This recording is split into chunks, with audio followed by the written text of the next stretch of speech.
Good morning, good afternoon, wherever you may be. I am your humble host and narrator commentator, Mr. Hawkeye Two Feathers, also known as David Null. And this particular subject that's up on the title blocks tonight, I was looking through my YouTube stuff and like, oh crap, here's a subject that I missed because I've been rather involved with doing, being on submissions and so forth. And so it's like, but it is a subject that really does need addressed, especially with more earth changes and things going on right now. Man, if you go to the USGS earthquake map zone and stuff, and just look what's happened in the last week, it's impressive. I greet you all with the love and the honor of the infinite creator. And I should have started off with my blessing to you. Forgive me for that, but blessings to every single one of you who ever have subscribed, listened to, or paid any attention. Remember that we are all members of the League of Like-Minded Beings because we all wish peace upon this earth with as little destruction as possible. We know that there are ways to fix things, and blessings upon you. So with that, in this discussion about natural sciences versus human 3D science. Now, in the idea of shamanism, and I'll give just a brief discussion because there are new folks that come onto this channel who don't quite understand what I mean by that we are all shamans in training. If we are any person who is seeking a higher level of spirituality is in basically, if there's a book on shamanism, that you have to want to be a higher spiritual being. So it's the desire, your intent, and which is part of the driving force for you to ask the questions. So if you don't wish to ask the questions, then you weren't even meant to understand this. There are people like shaman, or a pastor or a preacher or a healer or something, not my bag. So it's like they're just not wired for it. Doesn't mean that they can't understand it or become involved at some point. But so shaman basics, in my explanation of this, includes anyone and everyone, regardless of their previous faith or a previous faith or their current faith, religion or whatever, it doesn't matter. If you are seeking a higher level of spirituality, then you are a shaman in training. Now, with that little tidbit said, shamans, and just go back before electricity. Just go back before then. Take yourself back into the 1800s when kerosene lamps and candles were still around. Now, if you think back 150 years ago, well, things were a lot different. And for all time, as far as we know, without electricity and engines and things, people were riding horses. They were doing a lot of walking. They were sailing ships, with crews and, and big sails and all, blah, blah, blah, and all that stuff. Blackbeard the pirate, yeah. But the idea, though, that those folks understood the natural world better than a lot of people do nowadays, because if you don't, people don't know how to read a map, and that was one of the things in the Cub Scouts, Boy Scouts. First thing they do is teach you how to read a map, because if you go somewhere out in the woods or something like that, you got to know how to read a map. You have to know where you are. But now everything's like, everything's electronic. Well, what if your batteries go dead on your GPS? Or you don't, there have been many places I've had a decent GPS, but it wouldn't pick up a signal. So what good does that do me if I'm lost in the woods and I can't get a satellite? So there are so many people that are relying on, they got cars now that they go back up and the car goes, in my day, if people, that was the worst thing you had to do when you took driver's ed, was to learn how to parallel park. And it was like, I used to teach people, it's really simple. If you get this little thing going, oh my God, now the car does it itself. Hi, Dominic, how are you? But So many things have changed in the many years that I've just been alive. So, but anyway, let's take it back to shamanism back then, spiritualism. So we didn't have electronic things. We didn't have things like artificial intelligence because there wasn't any electricity. If you can get an artificial intelligence out of a candle, good luck. But people reacted in things differently. The people's eyes, you know, out here in the woods where I live, I turn off all the lights and go outside, to watch the stars. And it takes a good 30 minutes for your eyes to get adjusted so you can actually see outside. Well, if you live in an area where there's a lot of overcast skies, you're never going to see it. Now, why am I talking about this? Because these are natural things. It's natural science. Now, I could go into a lot of is man messing with nature and the weather? Oh, you betcha. And I'm just going to kind of leave it there because this isn't a discussion about weather modification. It's about that there are natural things that occur on the planet, in the universe, in our solar system. And, when you go and do the research, for example, it was 99 degrees last Friday, down here in South Georgia. It broke a record from 1954 of 97 degrees, but still. So every so often, there are these hot spots. So, in 1954, I was born in 52. So in 1954, do you think we were all worried about global warming back there? No, nobody was paying attention to it. But we had high temperatures back then. But there wasn't all this stuff. Oh, the world's coming to an end and all. Nope, it was just a heat. It was just a heat spell. Here we go again. So there are patterns, and if you look at it, and looking at the Schumann resonance, over the last going on 2 years now for me, there are obvious patterns because if you look at the timestamp, there's a 7 o'clock. The last couple of days, I take a picture at least once a day of the Schumann resonance, take a screenshot, and so I can go back over and look. But when you look at these things and you say, oh my goodness, here's this one, and there, 7 o'clock on this day, and then 24 hours later, boom, 7 o'clock again. 24 hours later, boom, there it goes again. So there are things in the cosmos. And do you think any of these scientists know how to explain it? No. They just go, well, there's something over here. Well, we got cosmic rays and we got other stuff. Oh, there's a black hole now instead of planet 9 from outer space. But the idea, though, they try to use what I'm referring to as the human science, the 3D, because there are so many things they still don't understand. For example, it was yesterday or the day before, I can't remember, I think it might have been yesterday, listening to Rex Bear, the Leak Project. He had Wal Thornhill on, who was discussing some of the things along the lines of, the electric universe. And I very much agree with Walt on many of those things and the Thunderbolts Project and what they have done and achieved, because they are thinking in a different realm about how the Earth, how the universe, the electric universe, how plasma is discharged, how two objects could get together and may not necessarily blow up, but electrical discharge could happen. Because when you look at the moon and many of the craters and things here on this planet, and I've had the opportunity in my travels to be able to see some of these things firsthand, and they just don't look like meteors that have come in. I mean, you can take a rock and throw it at a pile of dirt and simulate what a meteor would do if it hit the Earth. And to get these like perfectly round things like the craters on the moon, no, but you can duplicate it with electricity and with different kinds of static discharges and things like that.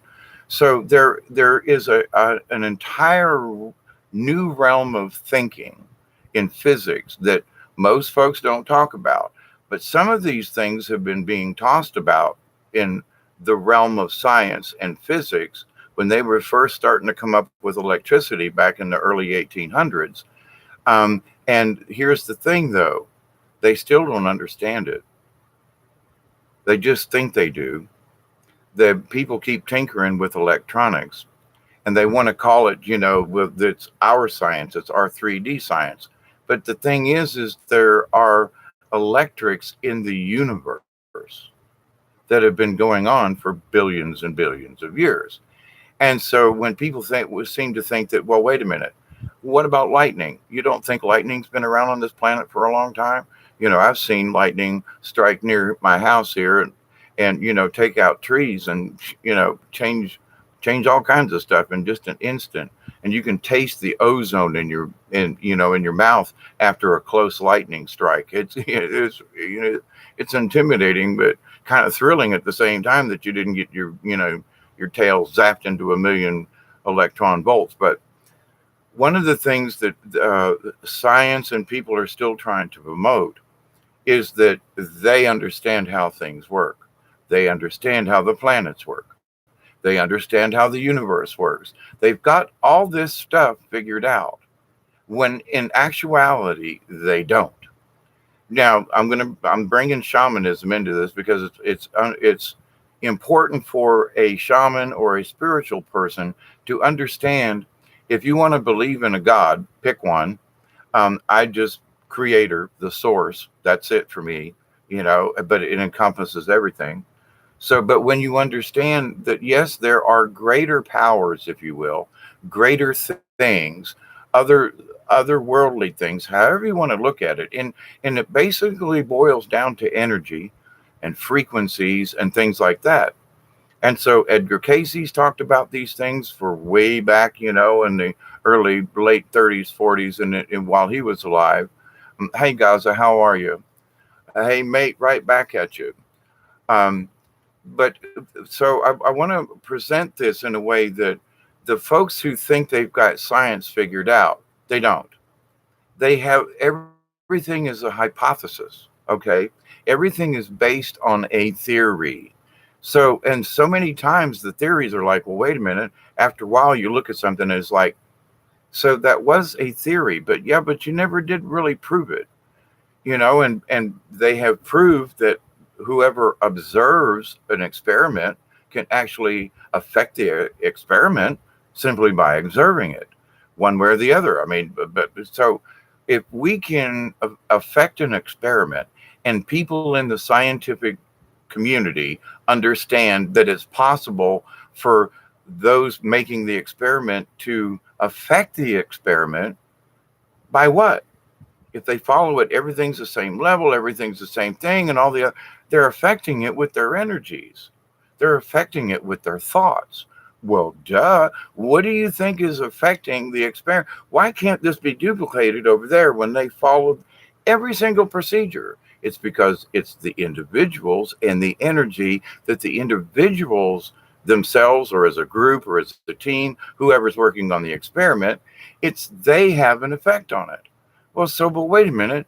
They got a term for it. I can't remember it. But to the point, though, so if scientists know this, but they refuse to want to accept that there are unseen forces in the universe that are natural, that spiritualists and shamans, Buddha, you know, you know, who have been able to understand a higher level of things, in that there's more to this universe than we can perceive. Now, I had in the title the matrix on different levels, and I realized that was sort of a trap, and I don't want to trap folks, because there are different types of matrix. There is the natural matrix of all things in nature, which science still hasn't really figured out, and then there is the matrix of the AI. Now, before the invention of computers, artificial AI was aliens' AI, not ours.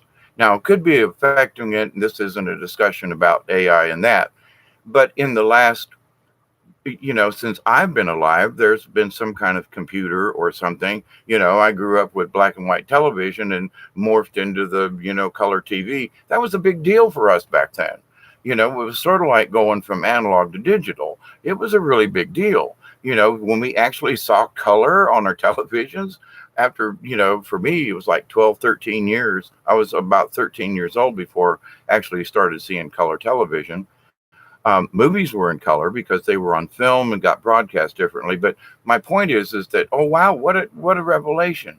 And now people carry televisions and watch movies with these little thin palm thingies, and they access all kinds of information. And Google wants to know where you are all the time. So 1984 ain't here.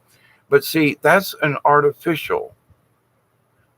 It can be a part of the natural because we created it, and it exists in this natural world. But do we have to accept AI? Hi Bob, I love you, thank you. Somebody closed my computer down 2 or 3 times when trying to have some of these discussions. Coinky dink, okie dokie. So far so good. I see that. Yeah, I'm lagging right now, Bob.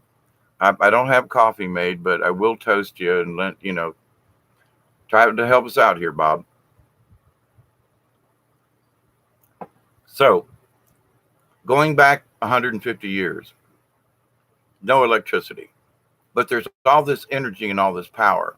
And as the shamans could look at the stars without any kind of light pollution, as they could literally see in the dark where most folks can't. That's why I made a reference earlier on about, if I want to go out and look at the stars, you got to turn off the lights and you need to close your eyes for 30 minutes so you can actually, where your pupils will adjust so that you can actually see in the dark. But there's so much going on with so much light pollution that it almost doesn't do any good in many places. But so think back. So they're looking at the stars, and the stars are really popping out. The atmosphere is clean. There's not all this pollution and stuff and dust and things and so forth. So them folks are looking at things differently than we can see them now. Now, there are certain areas of the planet where you could still see kind of what they saw, but there's still so much just kind of natural pollution from man. I'm not trying anyway. Let's leave out the stuff they spray, okay? But with the understanding, though, that we don't see the sky the way they did. We can't understand what they felt by watching the stars because they had a deeper depth of view because of the clarity of the atmosphere. Okay, what's that got to do with us now? Because they could see deeper into space than we can with a good pair of binoculars. And every night, if it wasn't storming or cloudy, they got to watch this thing. No TV. What are they doing? They're observing. They're paying attention. They're being aware of their natural surroundings. They know where the deer are. They know where the bear is. If they're living mountain lion country, they are aware of their natural surroundings. They don't need GPS. They know where they are. They can literally trot and run through the forest at nighttime. Think about us doing that kind of thing without some kind of GPS and headlamps and all this kind of stuff. Daniel Boone and them kind of folk, man, they could trot through carrying packs and guns and crap through the woods and through the mountains during the night without a full moon, because, and I've been able to not run through the woods per se, but I have traveled in the swamps and in the woods. I've turned off all the lights and to experience what it's like to walk in the woods using your own eyesight in the middle of the night. And come to find out, oh my God, it's amazing what you can see when you allow yourself to do this thing. But see, you're allowing your natural senses to see the natural universe. And I gotta get this base set up before I can expound on it. Science now has gone into the laboratory and concocted all these theories about how this works, how that works, blah, blah, blah, blah. But they still haven't understood some of and if they do understand it, they ain't saying nothing. They're keeping it really quiet. So if they're understanding something like plasma energies or some of these other things, anti-grav machines, TR3Bs, the triangle, the fly, that I'm sure that there are things that they understand that we don't. Back when WikiLeaks had a big CIA dump and FBI dump and so forth, I found down in the miscellaneous, stuff, where they had classified many different types of heat treatment of metals and of alloys. Now, as a machinist and as an engineer and have worked around this kind of stuff all my life, why would the FBI and the CIA not want industry to know how to make certain alloys? Well, if they're making it to go out into outer space or something, it's going to give it away. And I thought, holy crap. And there were pages of documents about how they had, there was a certain heat treatment and whatever the compounds they used. And, that's in some, in steel work and iron work, that there are trade secrets. That's why crucible steel in the United States, Bethlehem steel was one of the best. That's why those Japanese and Chinese guys that make them swords so good, oh my God, they got secrets, and those are closely guarded and literally kill over that mess. But anyway, so there's chemical things that the old timers know, like how they made those sabers so strong and etc. Where modern technology, they some of these guys still have problems duplicating it. And I think it's because of the people involved and the essence that the craftsmen put into making these tools and things. And when they try to duplicate it with some kind of other thing, it lacks that human touch, if you will, or the essence of. And so it's natural science versus what can we reproduce? Well, it's just a bunch of molecules. We can make this, but can they really? There's still the old-fashioned way is sometimes the best. So current 3D science is only looking at it in 3Ds. Now, there are those out there who are like looking at things and they're trying to understand that there are ethereal things going on. Maybe not spooks and goblins and stuff like that, but the fact that our observation of an experiment can change the results. Well, that's just us. That's thought. So they gotta say, there's many of them are going, we don't really want to talk about this, but it's there and we kind of agree it's there and we really don't know how it works. And you bet you in some underground facility somewhere, somebody's been practicing with stuff. One of the best books I ever read was back in the late 60s, and it was Psychic Discoveries Behind the Iron Curtain. Oh my God, it opened up my eyes back then as a 17-year-old. So there are a lot of things that are out there. And the Russians and them folks, they believe in other realms and of other energies and the existence thereof. The black ops over here, they believe it, but they don't discuss it in regular science. So there is this disconnect and discord, if you will, on both parts. Now, the natural science, and where does shamanism come into this? Shamans, yes, mushrooms, peyote, different types of concoctions. Getting really drunk could do it too on certain fermented herbs and spices and things. But to go into trances and to go into dance or a song and to delve into other realms. All right, okay, going to take an acid trip or ayahuasca or something like that. But when you start to understand that when you can see other dimensions and you come back to this reality and you're sitting by the fire and going, think back then, 150 years ago, they didn't have a movie to refer to. What the hell did they see? What spirits did they walk with in the woods? I've had my own experience with having a spirit on either side of me and going through the swamp when I had that 3-day thing happen several years ago down here in the Oclockney swamps. I mean, I cannot explain how I didn't die from those being exposed to the extreme heat, temperature, no water, food for 3 days in the swamp. It was not supposed to happen that way. And I made it out alive and I made it out healthy, blah, blah, blah. So my understanding of, is there something else in the universe? Oh, you betcha. Can I explain it or whatever? Well, I can explain it how I see it. But as a spiritual person and as a shaman in training, I understand there are other forces. How much of mainstream science will actually agree that there are unseen forces in the universe, but they try to explain them in a 3D limited reality. And I bring this to point. It's like, you know, I can climb up a tree at, if there's limbs, I used to be a tree climber back in the day, climb up a tree and sit on the limb and I'm up, down. Okay. But a frog can climb up the tree and hang upside down, or an ant can hang upside down. Certain birds and possums can hang upside down from the limb. I can't. I could back in my younger days. But to an ant, climbing up a tree and then walking upside down on a tree limb, it ain't nothing to them. To us, we're walking upside down on a tree limb. You know what I mean? It's a different reality.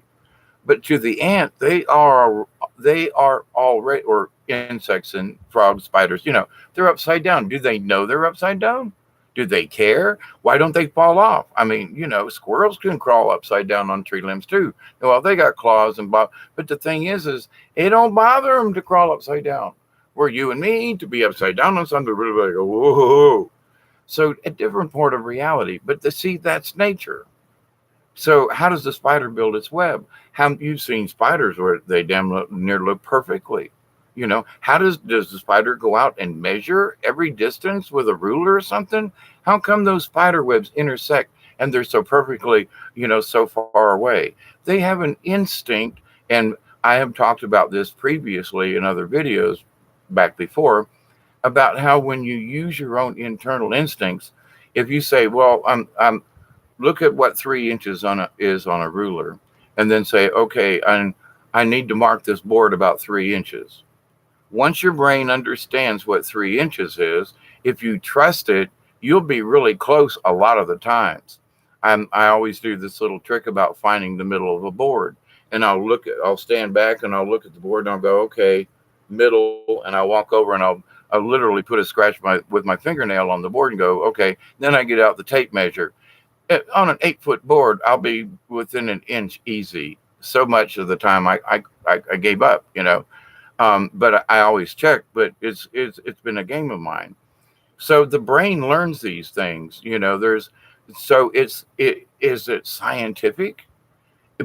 But if you try to explain it in a 3D reality by some super crunchy guy from Harvard or some mess, he's not going to be able, because I've talked with some of these folks over the years in different conferences and places that I've been. And so, but the thing is that I always say, but what about the spiritual essence of this? What about our spirit energy that helps to guide us in what we do?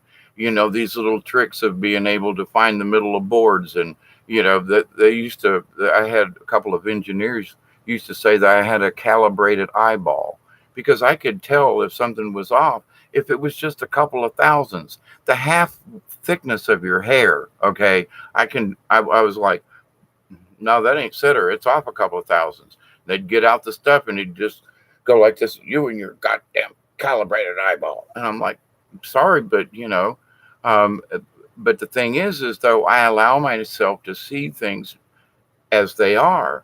And this side, that side don't look the same. It's off a little bit, some bit. But the thing is though, that's a natural instinct. It's within each one of us if we allow this, quote, power to come out. Whoops, Bob, I love you, my friend. Maybe I need to go make some coffee. Chloe, hey there. My Sky, Gerald, Gaza, blessings to you all. Blessings. But so with this, I'm giving these different examples in my own life, but other people have had similar experiences and things, and maybe you have too. But if you allow yourself to, I'm just going to, and I do it with chopping wood, and I chop wood with them all with one arm. I've learned how to swing it and use the arc. And I was showing my daughter a couple of winters ago, I said, listen, when you allow yourself, because the brain, if you don't move, if you stay in the same place, but you're splitting logs over here, if you don't move your stance and you're pretty comfortable, allow your body to swing the maul or the axe. And I'd show her, I said, okay, it hits in the middle here. Undo it, get ready. I'm standing there looking at her and I said, now watch, I'm going to hit this thing again. bam. I mean, it hit right exactly in the same place I did before. And I'm not standing over it trying to hack at it. I'm literally swinging a 5 pound maul hammer at the bottom of the handle and swinging it in a big arc and bringing it down. And it's by using natural physics and forces and allowing your body to say, well, I want it to go here. And instead of trying to force it to go to the same place every time, I allow my body to, because it's already calculated all the distances. It's a natural thing. People have been splitting wood for thousands of years. They've been building boats and things. How do they build all these boats and stuff? Did they have any special equipment? They had string. But what do you mean? No, they built the Vikings built their ships and they used string to measure things and do their calculations. Did they didn't have big animal skins with 14 different layers of prints. I was an architect and an engineer, and I taught AutoCAD. So you have to have all these different drawings with all these different titles and all these different views. The Vikings had an idea. They went out, cut trees down with axes and homemade saws, and built these sailing ships that sailed to America, by the way. And but where was their technology? It was within them. It was a broad axe. It was manual labor. Where were their laser sights? Where was their power tools? Where was their ask this old house guy to come in and fix the keel? Natural sciences. Now, we still use some of that stuff, but now everything is computerized. It didn't used to be. But here's the thing that I wish to convey, though. The information has always been in the quantum realm. So boat builders and artisans and, back in the day, these, Da Vinci, just pick him for a second, and some of the stuff he came up with, probably from observation. You can throw a piece of paper out the window and watch it float on the air and go and have all kinds of imaginative thoughts. And back in them days, cocaine and stuff like that was like, hey, let's do a little bit of snuff over here and some coke, and I'll go paint some pictures. And why do you think he painted that Sistine Chapel the way he did? Anyway, but to the point though, so the pigments and the paints and things that they made back then, some of the chisels and stuff that they made and the carvings in marble, now we use all these fancy equipments. Let's go back 150 years. These people were tapped into their spiritual selves, to the quantum source energy. So to build a boat, they just reached up there and kind of grabbed it out. Of course, there were apprentice builders and so forth like that. But where did they come up with some of the ideas to begin with? It's like all of us, we get the ideas out of the quantum universe. It's our spirit. It's out there. Different people, different things. But because I've sat around and thought, I got this problem with this machine. The old idea of going to sleep on it. So I kind of picture what I did, and I'd go to sleep.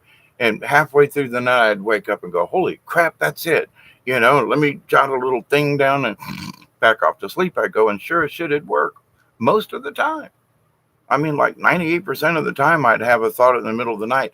And even if the thought didn't work exactly, it gave me the avenue to pursue to fix the issue. So, and very complicated machines. Some of these machines were $500,000 a piece, and we had to keep them running and production and all that. Anyway, complicated stuff. So, when an issue came up and the line was down for 2 days and parts are backing up and Ford starts screaming, they need spark plug wires for their, this new Ford engine they had. Something's got to give. So I have relied, like Tesla did, on putting the question to the quantum and then saying, okay, help me out here. You could say I asked the angels to help. You could say I asked my spirit guide. I put the question out to the universe. Many engineering issues. For over 7 years I worked there. There's all the time something coming up that needed fixing. But to the point though, And the more I allowed it to happen, because I understood as going to powwows and dancing and following my own, I started my own sure enough journey into being a shaman. I was understanding that I've always knew these other quote powers and things existed, but how do I use them as an engineer to fix a machine?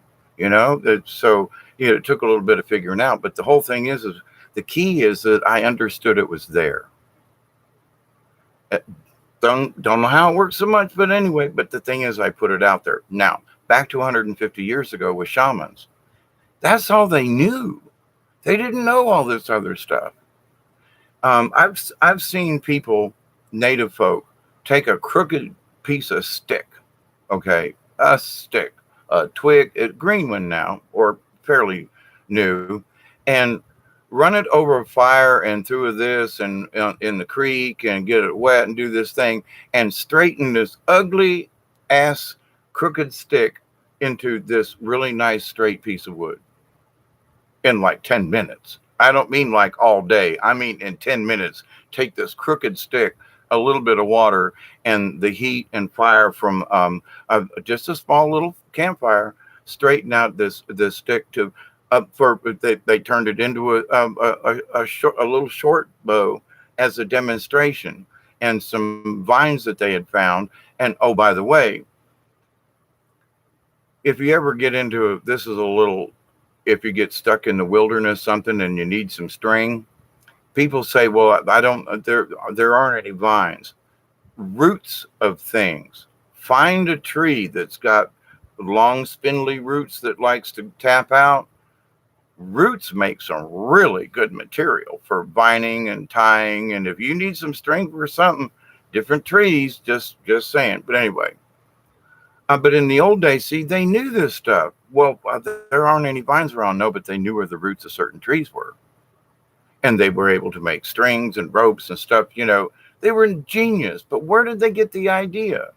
Well, yeah, it got passed down, but they put the question that they had into the quantum. All right. So shamans have been asking spiritual questions. They've been asking questions of their spirit guides in the same quantum. Now, all these new computers and Google and everybody, they've got their quantum computers that are accessing it through artificial means, where you and I have the means to connect to it. I'm connected right now to it and to this. So, but the natural science, I will bring this up. For example, in astrophysics, they are still trying to sell this crap, and I can't believe it. In the oceans of our planet, and maybe some inland oceans, I'm not sure, but Pacific Ocean, the Gulf of Mexico, Tampa Bay, where I grew up, is plankton in the water, okay?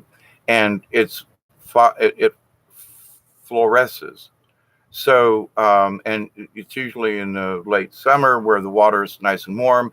And then the Pacific Ocean, the PT boats during World War II, the phosphorus literally would kill them because it would shine so brightly in the moonlight. It would literally light up the ocean where the PT boat had been, and the Japs could find them, but also our guys could find them. So it worked both ways. But so the thing is that there is already something in nature that explains outer space, as above, so below, etc. A comet going through, you see a meteor out there and it's got a tail on it. Well, they've already proven, because they've landed a couple of spacecraft on, they say, on one of these comets, and there wasn't a bunch of dust flying off. So where's all this stuff coming from? So they're still trying to sell the dust coming off of the rock when they've already proven it's not ice, it ain't dusty. And if it were, after one trip over the length of the solar system and back, wouldn't this rock turn into a little pebble of dust? Wouldn't it all blow off? You know what I'm saying? But if you think of plankton in the oceans and a plankton type something in space, space is not empty. And so that anything traveling through it excites it, much like it does the plankton in our oceans. Oh, but that's too far fetched. Is it? But but you can explain this, but you don't want to consider that. Wait a minute, and that I don't know if the Thunderbolt Project believes in this part or not, but I subscribe. There are things in out there. The space ain't empty, you know. There's stuff out there. There's things we just can't see and understand, basically because our atmosphere is kind of keeping us from keeping a really good eye on it. And the other thing is that the folks who are testing things are only thinking in this 3D reality. So how would they test the theory that maybe it's a plankton kind of something in space? Well, it would be to like shoot something at it or something. But have they done that? Well, they've landed a spaceship on a comet, and it ain't what they thought. So ain't that wrong right there, y'all? Shouldn't we like say, y'all smart Alex, trying to tell me it was a ball of ice all the time? It was a rock, And we went swimming in the Gulf one time, and when we swam at night, we could see it, the ocean light up. I mean, I understand that. Can't that happen with a comet? Just saying. Us stupid rednecks, maybe we ain't as dumb as we look. But the thing is, but my point to this is natural. It's already there.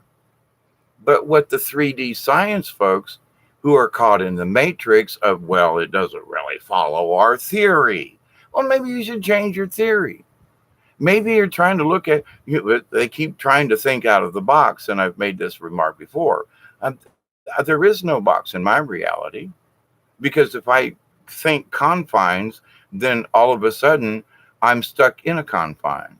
No, I know boxes exist, and I know there are categories of stuff like electronics goes in its own box. Woodworking goes in its own box. You can use wood with electronics, and you can only use an electronic device in the woodwork, but they're basically two separate subjects. They're both things that you work with your hands. You know what I'm saying? So in the universe, there are things like that. So just because you don't understand, well, I don't know, have you considered it? Well, that's just too far fetched. Space is empty. Well, no, it isn't. It's full of stuff. And, did you ever, never mind. To the point though, they're looking at it from their established point of view.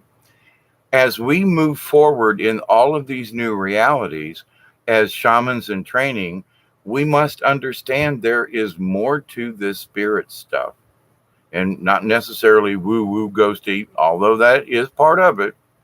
To go into the fourth and fifth dimensions, we're going to be able to see these other entities.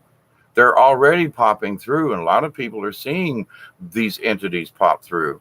I've done videos about the orbs and the pictures of the orbs that I've taken over the many years that I've been taking pictures of orbs and entities at night. They tell me what the setting to use so I can get the best picture. I literally like, okay, guys, looking at my camera, and they say, I hear this little whisper like, use a, up your exposure or down it and set your flash to that. I'm like, well, okay, click, click, and then orbs appear. So is it like a conversation with something? It's you just kind of have to like listen to your inner self, but you get instructions on how to do things with technology that's orbs and are natural things that are gazillion years old or longer. And so they exist, but until we take their picture, it doesn't. But I took a picture of it many times, different sizes, all that. I've done a live stream, and an orb would come up and cross over the screen. That's happened several times. People have seen orbs behind me while I'm doing a live stream. So it's like, for whatever it is, when you begin to understand these other realms, the natural matrix of things, and that there are other energies and dimensions and realms and really cool. I call them water wisp. I've told the story about it down on the Ochlockonee River near the Florida line, the Georgia-Florida line. These things guided me through the swamp. I didn't run into any blogs or, nothing. Oh my God, it's amazing. But you have to believe, you have to have faith, you have to trust, and you have to allow yourself to say, you know what, it could exist. Because at first, when I saw these little water wisps, I thought, that's my imagination. Until I saw that they were like dancing together, and there wasn't any over there, but these two were like ice skating back and forth and having a good time. I was like, wait a minute, there's something else going on here. So science has got to take a bunch of leaps of faith. We as human beings, because to understand some of the science of this, do we do I need to know what the molecular level of this stuff is? No. Do I care? Not really, but I know it's important. But the thing is, all I need to know is that it exists and that this is a very plausible explanation. I wanted to know, I've known for 55 years, I've thought the story of comets and dust was bullshit. So I've been asking the quantum, what's the answer to this? And I was quite frankly high on acid one time down in Florida before I moved up here to Georgia and went swimming in the ocean when the phosphorus was in. And then I realized, oh my God, this stuff's all over the universe. There are all kinds of glowy things. I mean, I just kept sitting on the bottom and moving my hands and watching the plankton light up and do all these swirly girlies. Forget I'm under the water without a tank. Got to come up and get some air. But from that experience, though, it's like, but that makes sense. So as I continue to tell people, look at nature.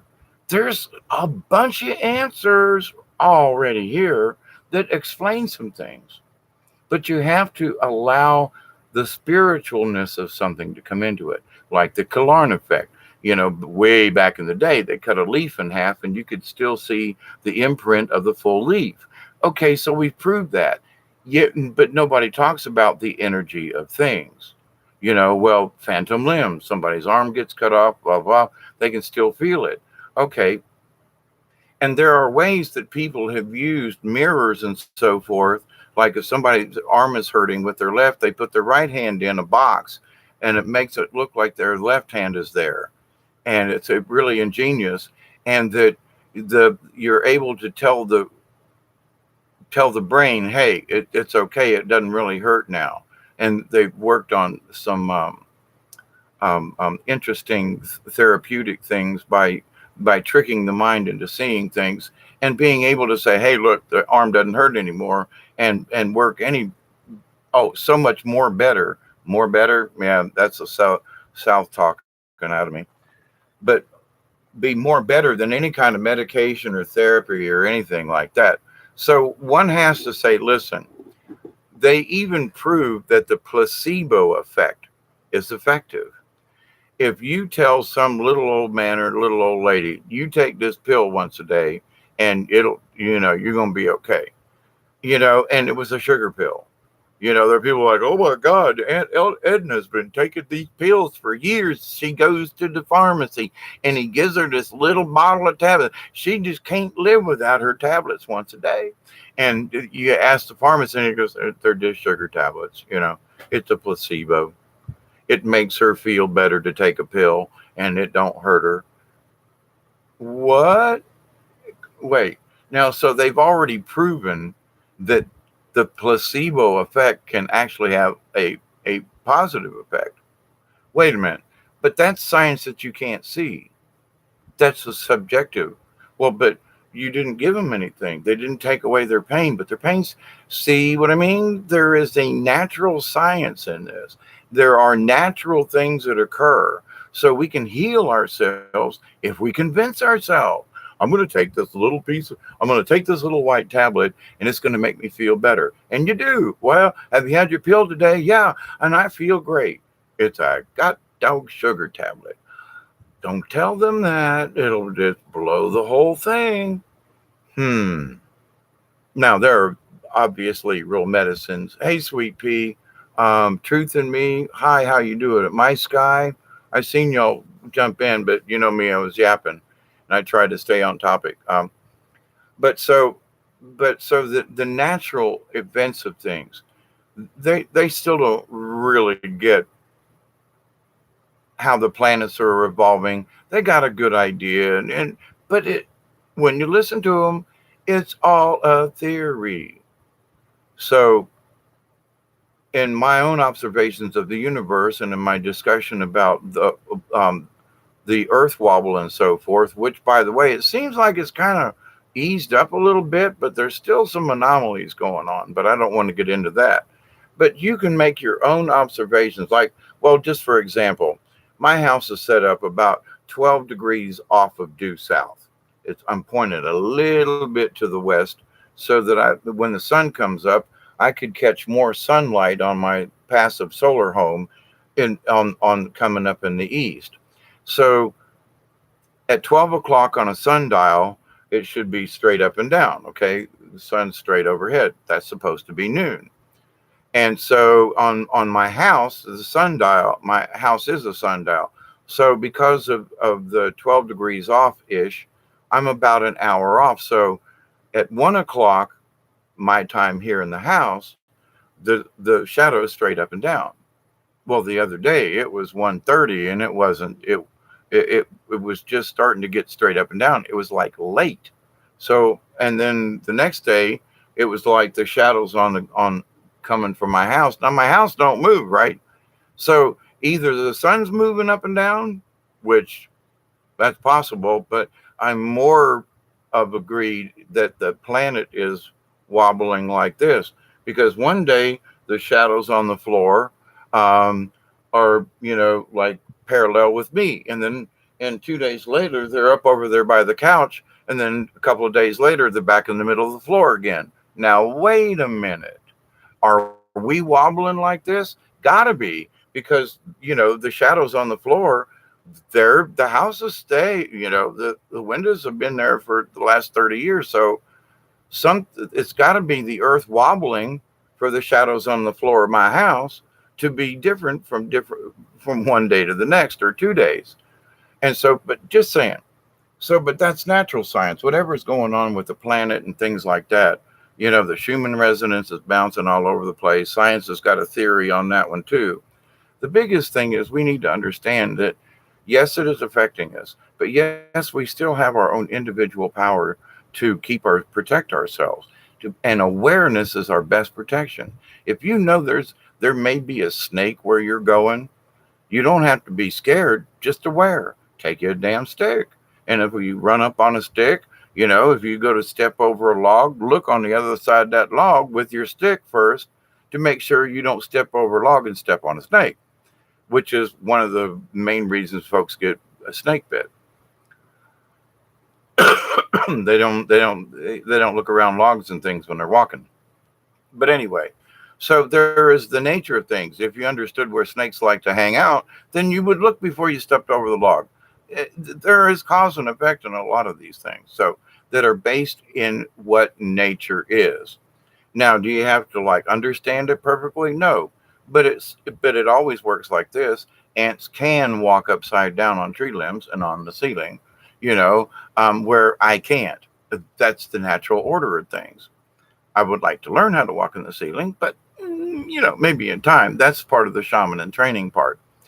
But so in understanding that any problem that we wish a solution to, reach into the quantum through your spirit guide and your guardian angel, however you wish to look at it, and say, okay, I, the amount of good luck I've had with that is just like, I got to tell you, if you're out of practice or you don't know how, just keep practicing and praying on the fact, meditating on the fact that you just wish a clear line.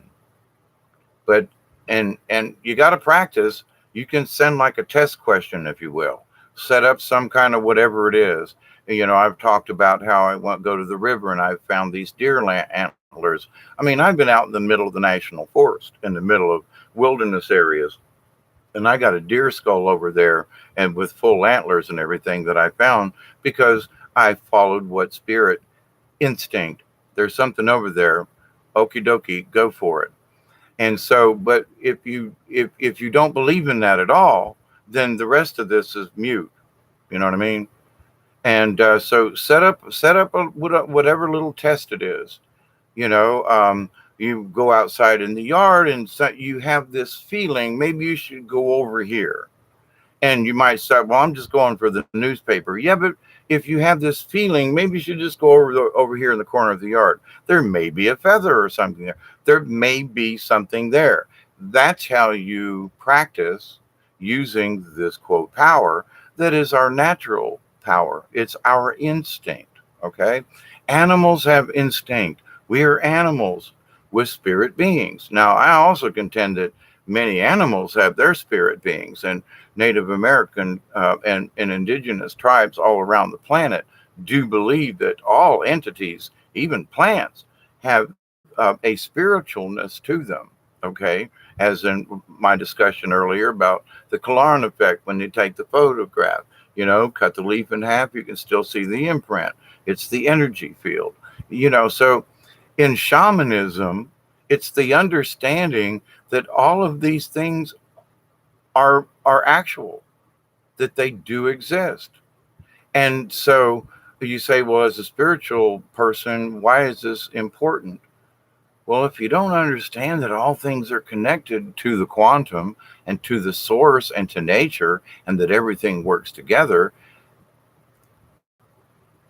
your spiritualness is going to be very lonely.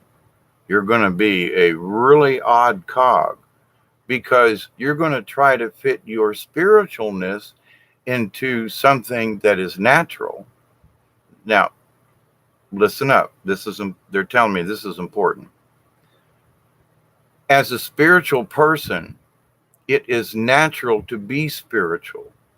150 years ago, everybody was spiritual because that's how it was. They were much more aware of their surroundings and things. And I'm thinking indigenous people, not necessarily folks in London, or you know what I mean. But the idea, though, that there was a lot of the planet that was more indigenous. I mean, the folks who went out west to, in prairie schooners and who settled west, those folks knew what was going on. They had to adapt daily to all kind. I mean, Indians and wild bears and, hordes of bison back before they killed them all, stampeding on settlers. I mean, oh my God, we just don't have that kind of thing. But the awareness of where you are, and that the universe is bigger, and that there are more things other than just where you are, where you live. So it's important, as spiritual people, we need to understand that our spiritualness is natural. It's not an unnatural thing. So if you try to be spiritual without allowing it to be natural, then you're going to miss a big part of it, because everything's connected. So if you try to I can be spiritual and not go outside. Not really, because everything is connected. But if I'm going to sit over here and meditate, or I'm going to go to church and I'm just going to say the rosary, and that's all I'm going to do, and that's going to be my spiritualness. Well, then you're in a gated community also. You have locked yourself within confines. So you can only reach a certain ability within your spiritualness. Not to say that you won't be a good person or anything, but if you forget or disallow the nature of things to come into your being, then you're going to miss out on a whole crap load of really cool stuff, and understanding and awareness and more spiritualness than just sitting and praying in a book. It just is. Take your prayer book outside and you'll be much better off. But, as raised a Catholic, you sit in a dark church with your prayer book and on your knees and you're doing penance. That's where I'm getting that from. But there are people who sit in their house and, they may go to church with their heads down and they're holy, holy, holy, and they go back home and it's holy, holy, holy. They don't go out and commune with anything other than this very little narrow section of, quote, religion. And that's supposed to gain us a higher sense of spirituality. If you disallow it, you're going to miss out. So with that said, though, and they're telling me, you make sure these folks understand that your spiritual achievements and awareness is natural. It's not artificial. If you choose to believe that it's controlled by AI or controlled by other folks, now there are people who try to sway our opinions. And what I'm trying to do is, in a way, sway your opinion in that, listen, these folks over here are going to tell you how to think, and this is how it is. The 3D science, that they're theories. But if they don't consider these other realms of existence and thought and so forth, they're missing out on the natural wholeness of science. The natural science that's always there. They're going to come up with theories, but their theories are going to get shot down because they haven't really understood the whole picture yet. And not to say they're stupid, but in a way they're kind of stupid because they're so short-sighted. They're still only looking at stuff like this. You know, um, if you study for example, I lived in Tampa, grew up there. So you study the birds and things in Tampa Bay. And because it's saltwater and it's connected to the ocean, you think, well, all saltwater bays are the same. No, all saltwater bays are different. They have similarities. So in the realm of things, they try to say, well, this theory is going to fit everything. No, not all estuaries are the same. Similar. Not all bays similar. Not all rivers are the same. Similar. Not all this is the same. Similar. Everything is unique. There have lots of similarities, but rivers, lakes, ponds, mountain ranges, everything has got its own pattern to it, as it is natural to where it is. So, and we think, well, but the whole planet is like this. It's similar, like, okay, the ocean's got salt in it, but different parts of the ocean have different degrees of salinity or different temperatures, different ocean patterns, the nature of things. And we try to explain it with an equation or two and make it fit into a box. And then they try to teach us this crap is that this is the truth and this is reality. Understand there's so much more. That's the point of this conversation. The natural science of things. Oh, when we die and pass on into the next realm, whatever our next journey, whatever our next mission in life, wherever it may be, is going to be to help understand more of this natural science. We only understand it from planet Earth's point of view. That's it. And for me, living in South Georgia, now I try to expand my realm of thinking. What would it be? I've been to Ohio, so I've been to the Carolinas. I've been to places so I can think about when I was there and relate. But if I haven't been to a place, like I've never been to Europe, so I don't know what it's like on the Mediterranean. I can see pictures and I can use what places I've been on the Gulf or something like that, it's similar, and it's an ocean, but no, that's the Mediterranean. There are people there, volcanoes, mountains. It's different, right? But with similarities. So the universe has got all these wonderful similarities, but all these absolutely wonderful, unique things. So which do you prefer, to go to heaven with pearly gates in a gated community or explore the rest of the universe? I'm for the rest of the universe, different dimensions. Now, in a lot of different ways, like with CERN, for example, when they started firing it back up, a couple of years ago, and we all got concerned, and rightly so. A huge magnet in the earth. What the hell were they doing to this planet? But the idea that they wanted to talk to beings in other dimensions. So it's not that they want to see if there's a being in another dimension. No, they want to communicate or bring a being in from another dimension. So they've already crossed the line of belief. You know what I mean? We're going to bring him in, or open a portal to this other dimension. Wait a minute. Who said, underground, big facility? How did you find out that there were other dimensions? How did you find out that there were other entities that you wish to bring in or talk to with CERN? You know what I'm saying? We should be concerned. But the thing is if anybody that's any good with tarot cards or something like that can understand that the spirits talk to you all the time. They talk to you in the natural ways of walk over here, there may be a feather. Walk over here, there may be a whatever it may be. The messages are all around us. Native Americans and shamans, and I mean shamans of all Aboriginal type of folk all across the planet.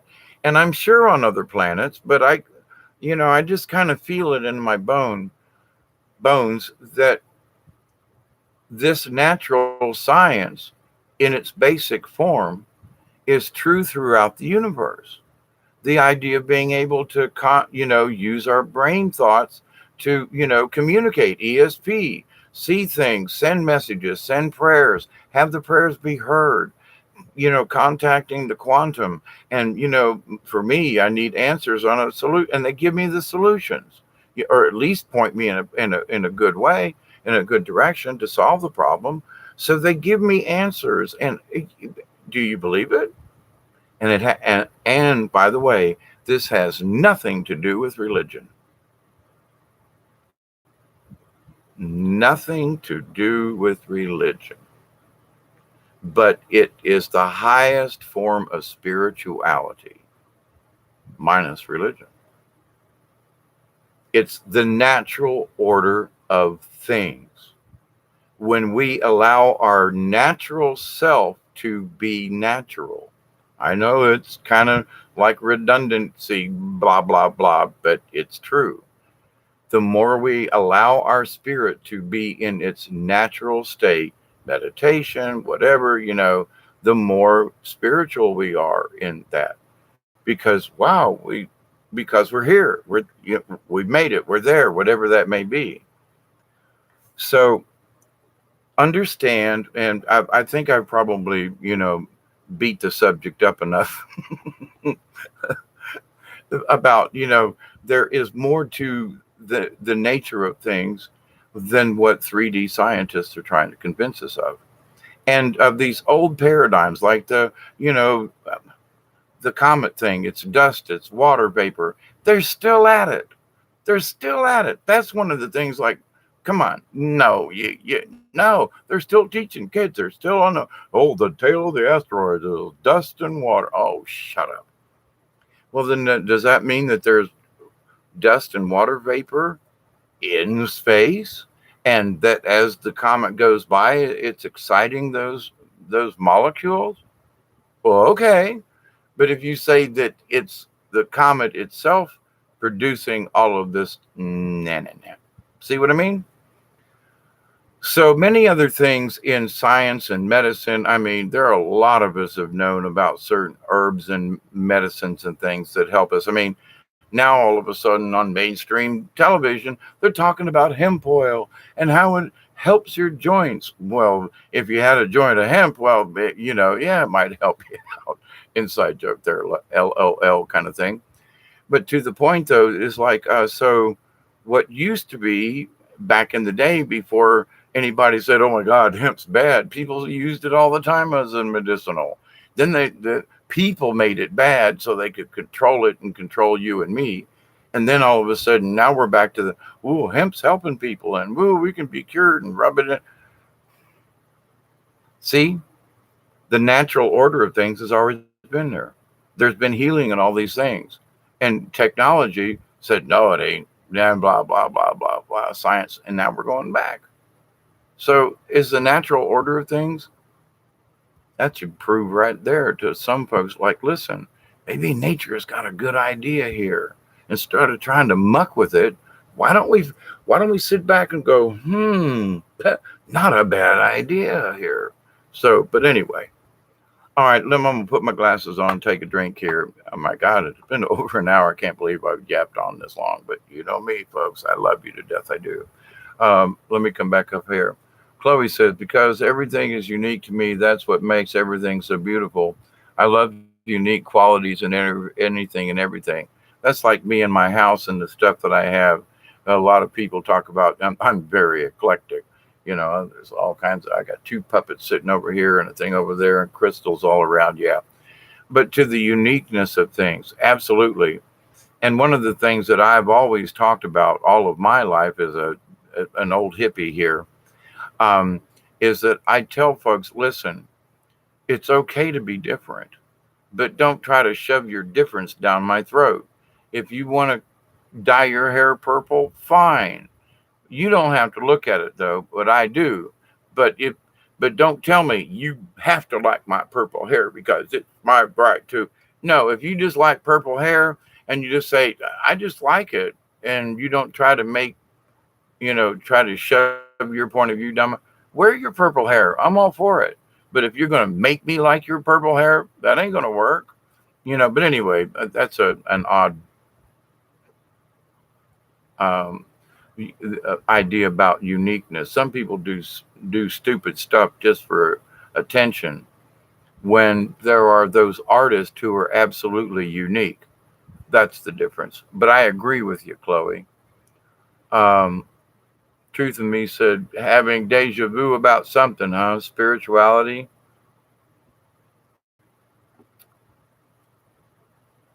You're watching the stars? Absolutely. That's cool. Chloe says, I love connecting with my higher self in spirit outdoors. The sunshine warms my heart and soul. Absolutely. And allowing yourself to be with the universe and allow the universe to speak to you in that spiritualness, in the meditation. For everybody, I was talking with Brian and Milky Way, and he goes, when I finally, he was telling me that maybe in the video, and it might have been after the show, but he was telling me that when he reached a certain point about it, it's just so much easier. And it's like, yeah. And the fight is allowing the natural thing to occur, you know, um, to astral project. It's that feeling of what if something happens? Well, you dream walk all the time, whether you understand it or not. But it's the fear that holds you back from experiencing more. So, but anyway, in that we are our worst enemies. But when we allow our own natural selves become, we're already a part of the natural realm of things. But do we accept it? Do we allow it to happen? Do we fight it in particular ways? People who take some of these mind altering drugs. That's why I had to get off all of my meds. I couldn't be a spiritual person truly with all the crap I was taking. It was muddying up the waters.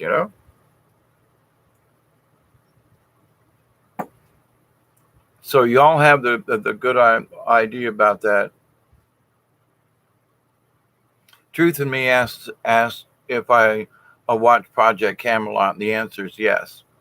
I haven't here recently. I've been busy, but she was on earlier, and it kind of prompted me to do this video about the natural science of things. But anyway, eagle feathers are very special, Truth in Me, and you better be careful if you have one, because technically, by law, only Native Americans are allowed to possess eagle feathers. So just know that really truly is a law, unless somehow they've changed it. But yes, they are very special. Um,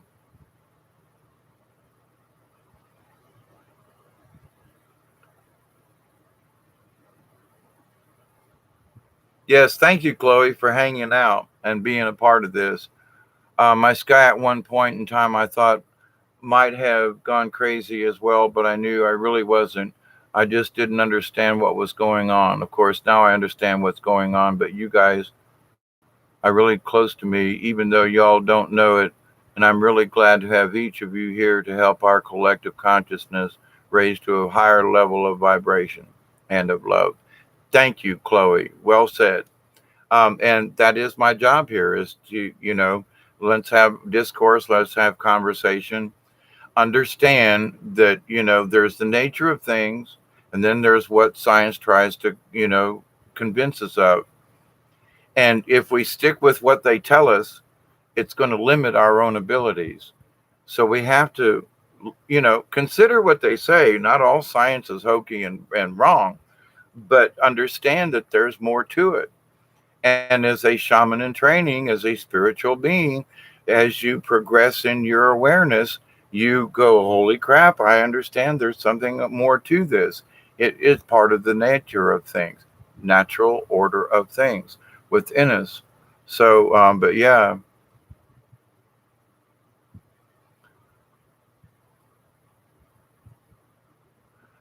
five, my skies 5D spell check. You guys are all valid link to my sanity. If I didn't have all of you, I would think I'd need medication.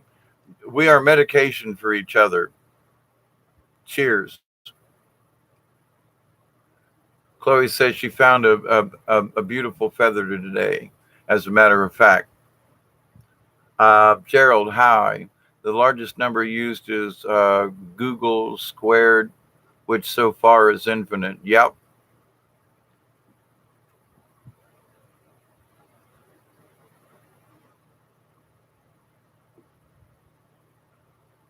I don't know what I was talking about earlier on up here. Truth of me, play me not. This is why I do not do a reading while in transitional moments. Yep.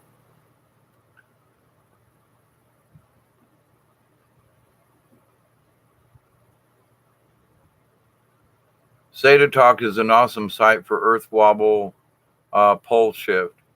And Sweet Pea, my 10 cents on that. If it's the Nancy thing, I'll leave it at that. But some of the stuff that she's been talking about is some of it's correct, but some of it is just out and out plain bull hockey. Period. It's just bull hockey. And I there are times when I just can't listen. You know, I try and I support people and I try to pick up information, but some of her stuff, whoever she's talking to is not the same kind of, and she's been proven wrong. Where, and I haven't talked about all the things that I have seen or have been shown, but in my realm of as a watchman, there's been things that I've been shown that have come through other channels that prove her wrong. Just saying, be careful, be careful, be careful. And I tell you these things, go check me out. Don't, trust me. I'm giving you a different point of view, but you go do your own homework. But I'm telling you this because I did my homework. I'm a crotchety old son of a bitch. I want to know what's going on. You know what I mean? But anyway,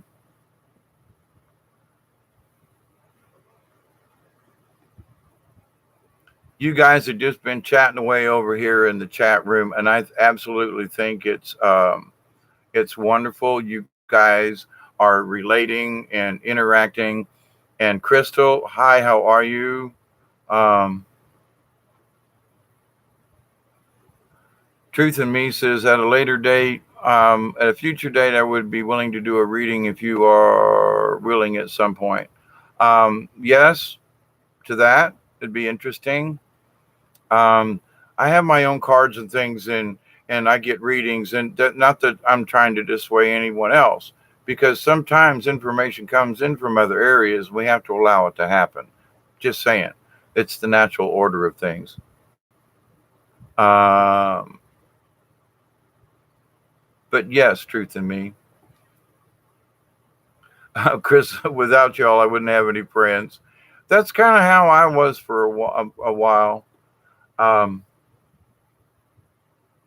in that one of the things I had to understand is as a hermit and part of the hermitage and the understanding the essence of what a hermit means to be and so forth. Um, you have to be alone to experience it. You have to go do the silence with yourself. You can't fake it, do it. I mean, in all of my life, it's like I just had to not shut people out or shut them off, but I had to understand what it was to be on my own in all kinds of different ways, without medicines, without just, wait a minute, I need to learn how to be me without any kind of too much outside information. And so, and there's no way if every person that I've met who has had a major something spiritual happened to them, they've all had a period of time when they had to be a hermit. They had to go off somewhere. They had to go whatever, to the beach, to the mountains, to the river, or just go meditate for 3 days, whatever. But everybody has to hibernate. It's part of the bear in us, the bear spirit. And but we learn things. It's not that we go hibernate to be depressed. We go into hibernation to understand the spiritualness so that we can all move ahead in our spiritual realm. So yeah, fell in love with the solitude. But see, now here, also having had a lot of solitude, I realized that it was time that for me, and the next step and next phase in my life in this journey and spiritual awareness, that uh, being alone was not necessarily for the best for me from this point forward.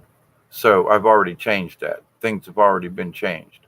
So in my own prayers to the universe, what what needs fixed, what how to go forward, I've already made steps in changing that. So it's like, talk about upset the apple cart. Can, do old dogs learn new tricks if the dog's willing? So, I'm a willing old cuss dog, mongrel down here in the swamp, kind of thing. So I've kind of upset my own apple cart in that I'm off on a new tangent, you know. Now the idea though of being a hermit and being it's isolation isn't it. It's being in the quiet mode. I can go out and raise hell if I want to. It's my choice to go off and do something or to really be interactive with people. But what they have told me is that I need to be more interactive with you folks online. Come up with a subject, even if it's a small one. Say hi to you guys out and gals, folks, and let's keep the spiritual thing going. And does it? And yesterday in my conversations, it was like, Hawk, I understand that it isn't so much about what the topic is on any particular night. It's that we are going to have an open discussion about spirituality, and we all can come together and just kind of like hang out.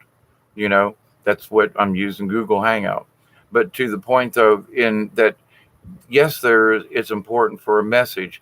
Yes, it's important to have a topic, a subject, or a theme or something to, you know, to start the discussion, if you will. But that, my last night, early morning, while I was doing that video yesterday, about the same time, was that I just needed to make sure that we all stayed in touch. If I'm a vehicle for this, for all of us to continue, for you guys to just hang out in the chat, fine. Do I have something mystical or magical or anything to discuss? Well, maybe not, but maybe just getting, that's what they're telling me, maybe just getting online and saying, hi, everybody. I had a good day today. And, how you all doing? Anything you all want to talk about? Anything spiritual you got a question about? Now, here's my topic for the night. Maybe I don't have a topic, so I don't do a live stream. And they're telling me maybe what I should do is say, hey, I'm online tonight. What's your topic?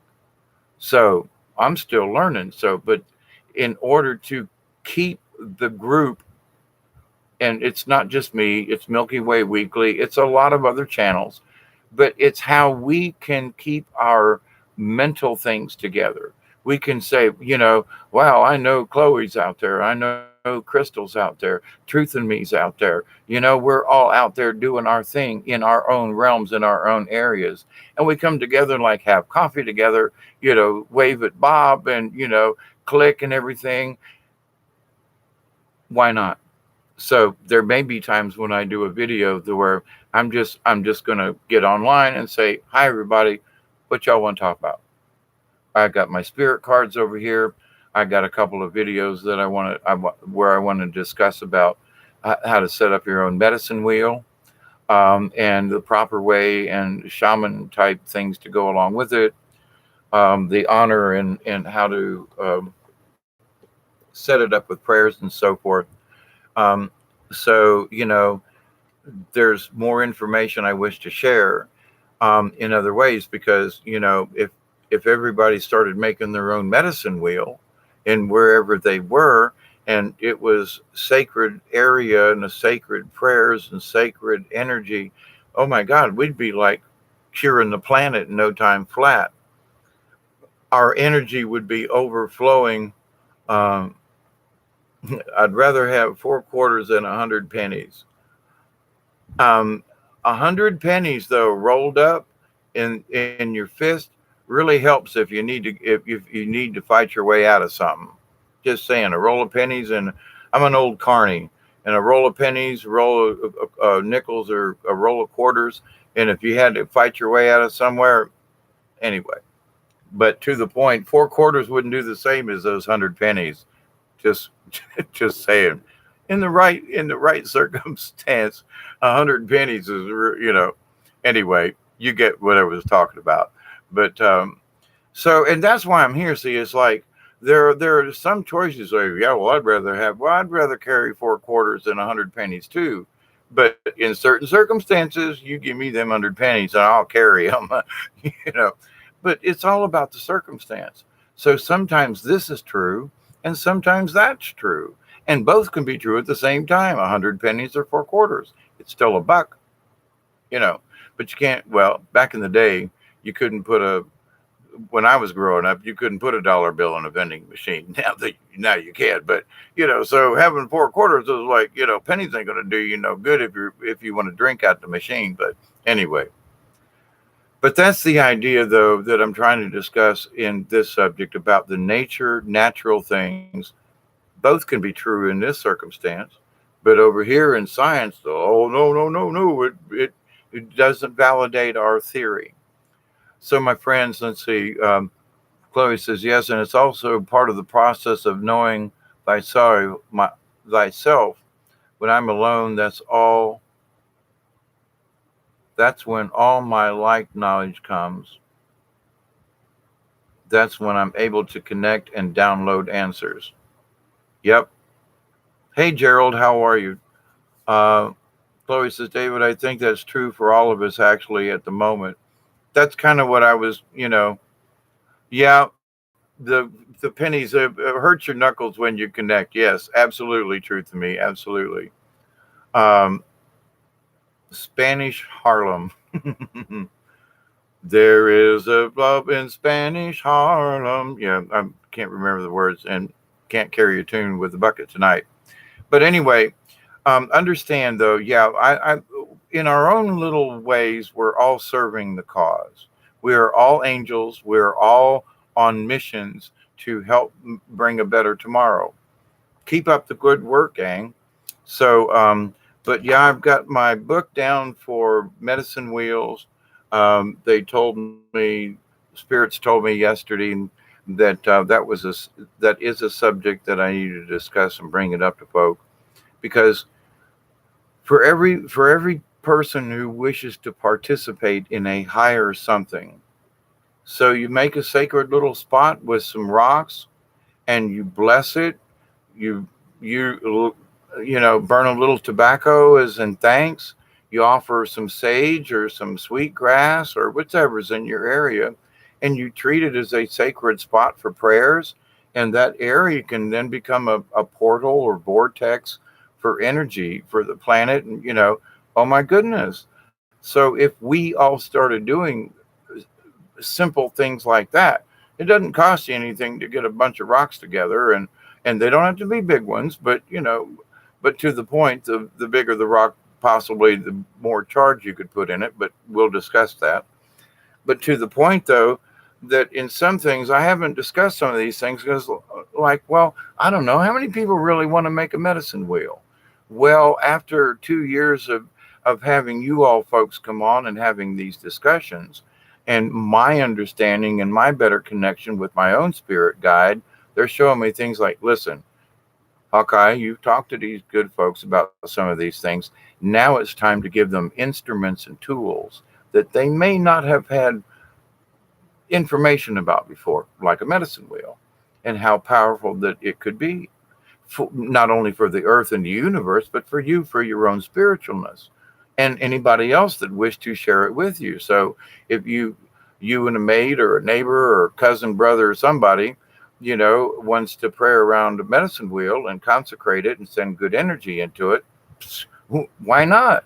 So, but anyway, so coming up for discussion will be medicine wheels and those types of things that we can continue our good work with. And if we hadn't, I've got an area, I've got a lot of property, but not every place is like the best spot to like put in a medicine wheel the size I want to put in. But at the same point, it's like, I do have a place and I've got a rock garden over here. I could put in a small one, and I haven't done that. And so that's my own question. Well, why didn't you put in a small one? You could have put one in over there, around the garden over there or something, right? Well, yeah. But I really wanted to make a big one and be able to walk. Yeah, but how about just a small one? Hadn't considered that. I mean, honestly, got to be honest with you, hadn't considered that. Well, why would I put a small? Because anything that you do, talking about me, their argument with me yesterday as I was getting my debriefing, they were like, Hawkeye, there's some more of these things you can do. You got rocks and stuff. Well, I'm going to make a big one over. Yeah, well, why don't you make a small one in the meantime? Hadn't thought about it. Honest to God. All I can do is go, okay, so I'm telling you these things because I'm fixing to do them because I ain't been paying attention to certain things. Anyway, I think you get my point about that. So, but all of these things are important. And so where I wanted to build a large one, still will, I should have built a small one in the meantime, simply because I could. And I didn't because I was like, I'm going to have to look at things differently, even myself. It's always a training. I'm always in training. That's what I keep telling folks.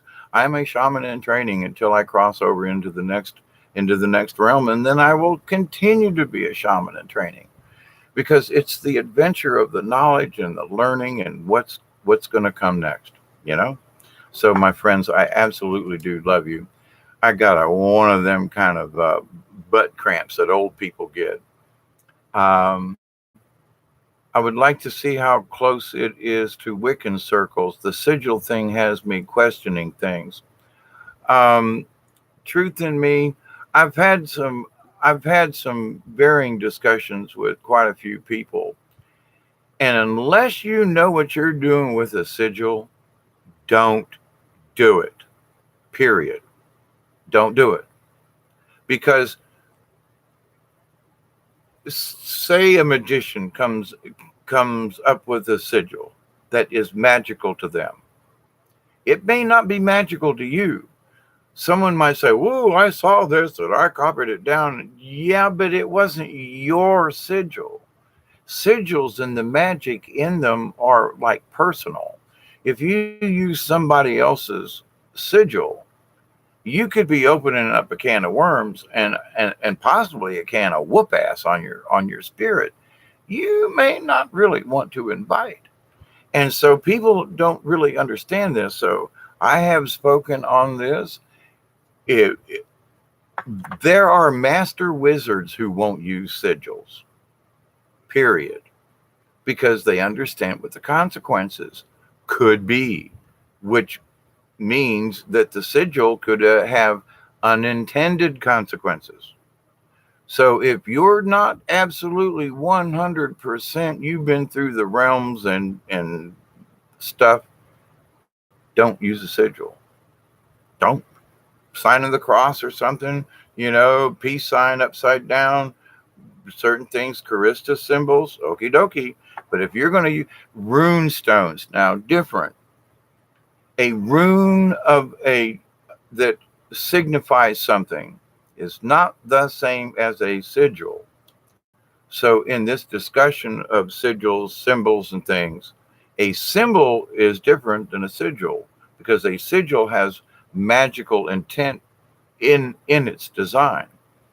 But if you're copying somebody else's, you don't know what you're doing, because you don't know what their intent was when they created the sigil. So don't go using something you ain't got no business. and it might not be what you think it is. And somebody else, well, I've used it. I ain't had no problem. Don't do it. Don't do it because it may not be for you. And the whole thing is that some of these sigils are very personal. And would you use somebody else's toothbrush? I mean, just saying, Um, so the sigil thing, yes, truth in me. And I have meditated, asked questions, and right now my spirit guides are going, yeah, you tell these folks stay away from sigils because you don't know enough about it. And that's part of the natural order of things. Sigils are a natural order of the universe, but if you don't know what you're doing, you could be holding a can of gasoline and light a lighter and blow yourself up. You know, well, I don't know what this is. Well, here's a lighter. I wonder what it would. Boom. You don't know, so don't do it. Um, will make a medicine wheel help release these negative energies?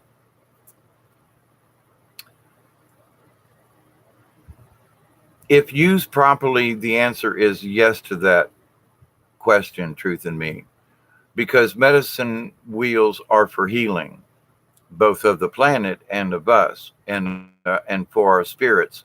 So, proper use of a medicine wheel, again, how you use it. Can I honestly say, oh, you're going to go into this thing and you'll be better when you come out? No, because it has to work for you. It is your prayers. It's your release of the negativity. So, but the medicine wheel, yes, as a tool, will help you to release it.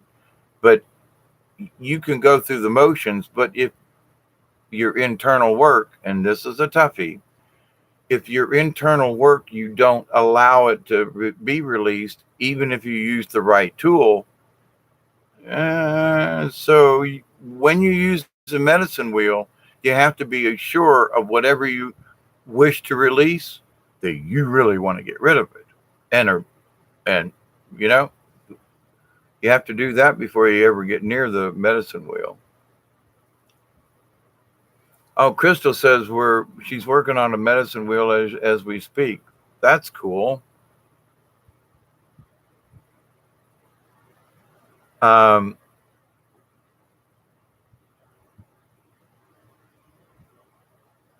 Chloe asks, "You always magical, mystical? What you're talking about?"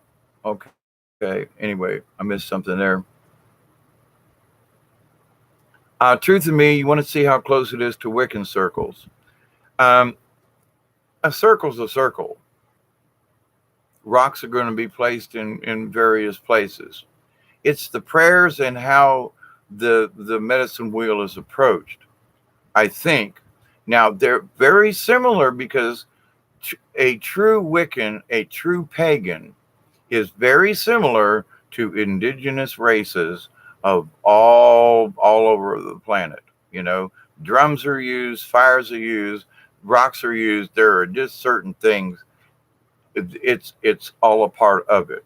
It's sort of the natural order of things to stay in touch with the thing. Crystal said your wheel isn't finished yet. Sometimes wheels are never finished. Sometimes there's always something, a little something that needs to get added.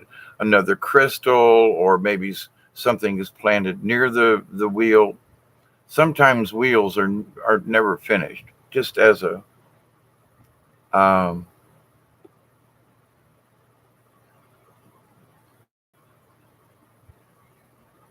truth of me says, how big do you need? I'm not quite sure where that was back. Crystal says mine's pretty big. Aurora Rain, how are you? Um, Blessings back to you, Crystal. Yeah, see, we have a lot in common. We are members of the League of Like-Minded Beings. Yeah. Um,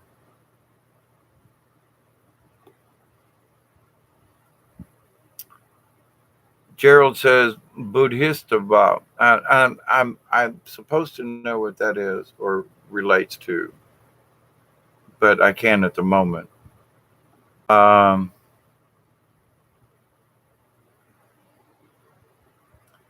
Truth of Me says I feel that I've used them before and I get a big no. How so? Yeah, Crystal says never copy sigils. Thank you. And see, and some of the things I discuss, I need some other folks, you all need to speak up like you did, Crystal. We need to stick together. If somebody's starts to wander off over here with something, we need to go, wait a minute, hang on, maybe you shouldn't try that. And as a collective group, if I thought that something would do you some good, I would say, go ahead, try it. But I got to be the grown up in the room to be able to say, listen, don't do that as well, or maybe you should rethink it. But we need to support each other and just say, well, well, no, don't do it like a little child. Well, I don't know, it interests me. Hey, sigils interest me too, but I realize that shit can kill you literally. So we got to be careful, and help each other out in these things. So thank you, Crystal. Truth of Me, yes, that was what I thought I had intent. Rock Garden, yes, Rock Garden's a good. Let's see. Gerald asked, "Is it all right to make your own sigils? If it's your sigil, then you have every right to." But the general consensus in a lot of other occultist type people is don't use somebody else's. Now, a rune stone that is a certain thing and represents something, not the same as a sigil. Rune stones or ancient symbols of something, not the same as a sigil. So if you could squiggle a little design in the dirt, and that could be your sigil, and the wind could blow it away, but you made that sign. You could squiggle with your finger in the air and make a sigil, but it's your own personal. So again, it's up to you. What's your intent with the sigil? Well, I'm going to and I'm not asking that for you to answer me, Gerald, but always ask the question in this spirituality stuff. Why do I want to? Why do I want a sigil? Why do I want to see the future? Why do I? Why? Why? Everything. Why do I want to know this? Why? How something works different? But you can say, I why I want to do it is because I want to learn about it. Well, what if it's just a no? What if this is like even reading about it? It can affect you. I mean, copying down a sigil to do research can affect things. Just saying. So this is kind of sort of dangerous in an area. Trust us old timers and go, well, maybe I'll kind of do some personal stuff and a squiggle in the sand. Sure, if it's between you and spirit, and if your intent and all of the above, then maybe what you squiggle in the dirt or on a piece of paper is absolutely fine. But it wouldn't be good for me or the next person. It's yours. That's the biggest point in this. Crystal says she's making a headband of feathers and crystals. That's cool.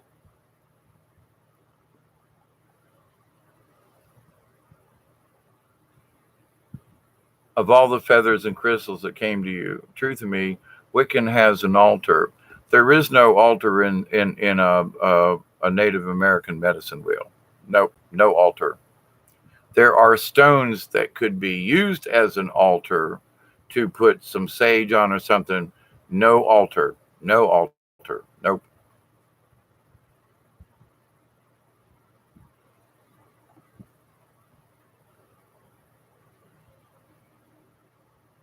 A goddess and a god. Is this also in a medicine wheel? A circle for the medicine wheel. No, medicine wheels are set up primarily like the North. There's four basic cornerstones. of the north, south, east, and west. And it represents just that, but it also represents what the native tribes believe the spirits who reside in the north, the spirits who reside in the east and the west and the south, the above and the below and the within. But there is no altar. The earth is the altar. We are the altars. But the circle is the circle of life. But the stones that are set in there, so um, it can be the circle could be nothing more than four rocks and a center couple of stones that it actually looks like a cross rather than a circle. But it's the idea of a circle with these four stones to represent. So, but as an altar or in gods or goddesses, the stones that you place in the medicine wheel represent what you want it to. If you want this stone to represent the wisdom of the eagle, then this would be an eagle stone, for example.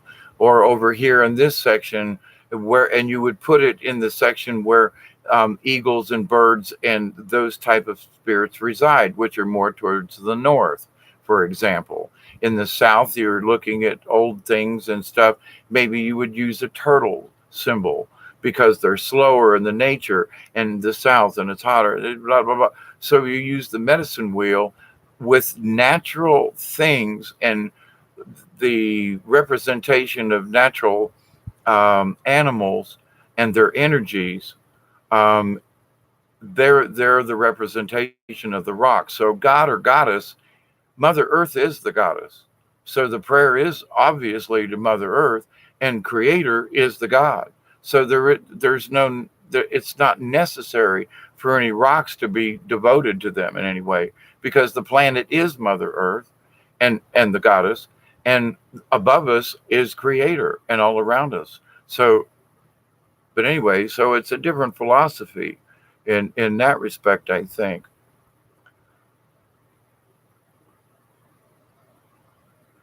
Thank you, Aurora. I'm glad you're doing well. Um, Got to have rhythm, says Gerald. And that's true as well, because in listening to other drummings, I do my own drummings, and I've been to many powwows, different tribes, different drums.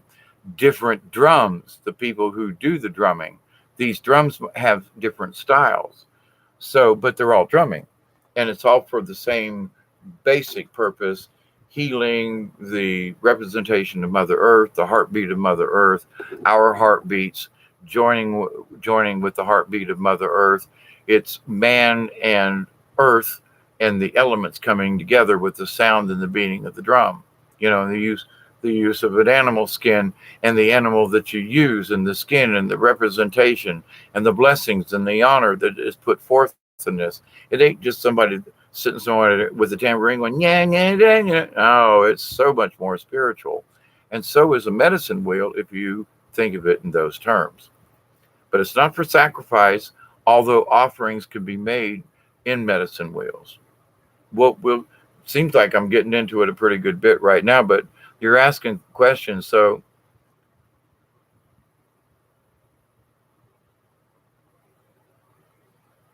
oh, okay. So, truth in me, maybe I've got down here. I copied a few down. What does that mean? My inner child was curious. So now, what do I do?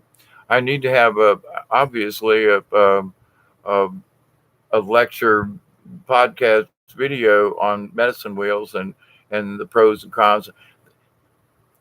The con of it is, if you build a large one, that you got to mow it, keep it up, blah blah blah blah blah. And you don't want people driving over it, walking over it. So if you make just a small one, like say 3 feet in diameter, you can kind of protect it. You know what I mean? It can be a rock garden, if you will.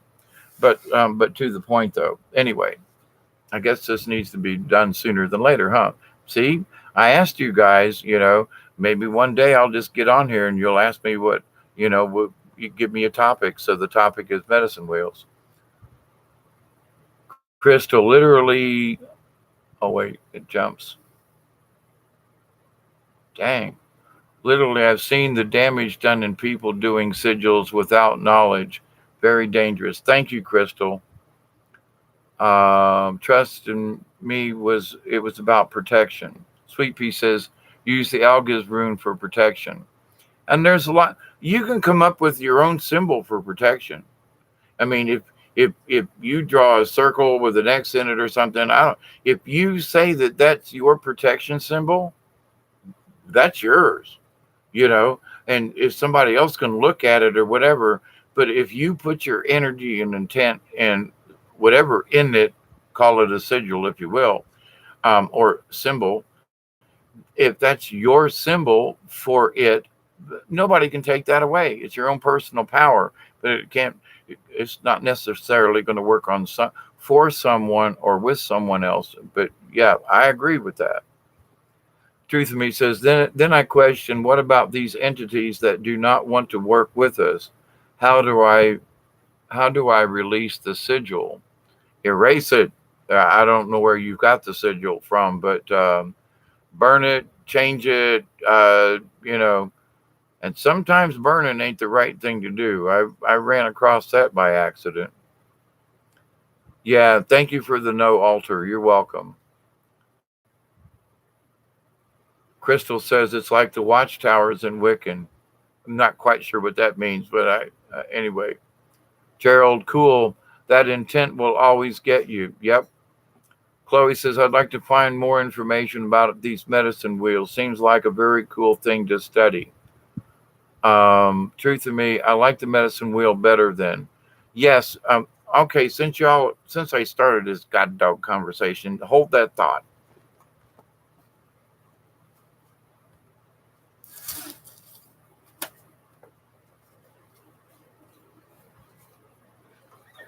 Get my old crotchety self up. All right. Now, I'm hoping that you can see this. It's backwards to me. It says a Sun Bear book, Dancing with the Wheel. All right. Can y'all see that? Hold it still long enough. All right. Now, in here are many illustrations, explanations, minerals, introduction with lapis lazuli, strength with amber, um, the mineral wheels, the different types of wheels, the ceremonies that you can use with them. It's all in here. And what I'll do is I will just start taking full moon ceremony, meditation ceremony, for example, which full moon's coming up and it's an October one, and there's a powwow going on down here soon. But there are diagrams like this on how some of the wheels are set up. For example, I'll hold that still. Can y'all see that? And that's just that. This is just one style. For example, there are lots of pictures and things in here, but these are Native American, um, not just Native American. But for example, here's a diagram, for example, that shows the position of stones. Now, this is like a really heavy duty one. This would be a large one, a lot of stones. But over here is a list of what each of these stones mean. And when you place the stones in the ground, you put a prayer with it. And when you go back to the wheel to pray, the stones that let me give you an example. Like there is a creator stone that sits in the middle, okay? And then there is grandmother moon, turtle, frog, thunderbird, butterfly, um, shadow knees, snow geese, otter, cougar, red hawk, beaver, deer, flicker, sturgeon, brown bear, snake, elk, purity, clarity, wisdom, illumination, growth, trust, love. So there's all these things. There are 36 different stones used in this one particular medicine wheel. Now, the wheel can be made of 4, 5, 6 and can grow, but each time that you add a stone to the wheel, then you're adding the power of that animal entity that's associated with that. Like, it may be possum, it may be otter, snow goose, cougar, red hawk, beaver, deer. So, and each of these represents an energy, a natural energy. Like, well, think of hawk, and they fly around and they observe, and, they're in the category with eagles, but much smaller, but they're still in that bird of prey category. But so, how you use the medicine wheel and how many stones you use, and what's your intent behind it. Um, you know, Intent, oh my God, that, as we all know, that's one of the biggest key factors in all of these things is, what is your intent when you build something. So you could go out and draw a circle in the ground and say, I wish to, have peace and harmony within this circle, and I wish to share the peace and harmony with planet Earth. I wish to share the peace and harmony within this circle with the universe. So it's like, okie dokie. But you wouldn't have to have anything special in it. You just designated a circle, which is the circle of life. And, for all this flat planet stuff, you look out in the sky in places, there's a lot of round things in the universe, you know. So, when you understand that all these things are connected, when you use your own personal energy in the stones, in the way of the wheel, if you will, in understanding that each has a designation, each has an energy, and you pray with intent for that. So, anyway, um,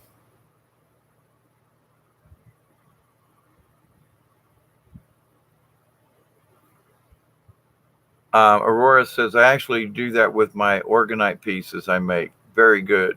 Trust me. Oh, I'm so needed to hear this. Um, Wait, y'all been chatting up a storm. David, do I need to make you a cushion? I dreamt about that book. I did not think it existed. Dancing with the Wheel? Yes, and I've had it for many, many, many, many years. And oh, by the way, there is. Let me give you the publisher, because I know this book still exists. It's still in print somewhere. Um,